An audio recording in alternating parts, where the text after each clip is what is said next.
Көкшетау өңірінде зерттелген 1967 жылы Әбдіманап Медеуұлы Оразбаев деген ғалым зерттеген болатын кезінде. Оны ары қарай жалғастырып біз зерттеп, ол жерден коньки табылды мысалы.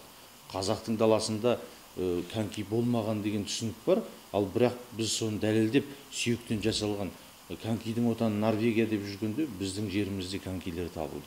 Ол кәдімгідей біздің бір жай ойдан шығара салған нәрсе емес, ол кезінде Совет Лаев деген газетке Москвада жарық көріп, ол шет елдерден эксперттар келіп, Жозеф Пучко деген ғалым осымен айналысып, ағылшын ғалым. Бұл нақты дәлелденген дүние. Ол жөнінде бірнеше телебағдарламаларда біз жариялаған болатынбыз. Ол нақты конькилер, кәдімгідей балалар коньки болған.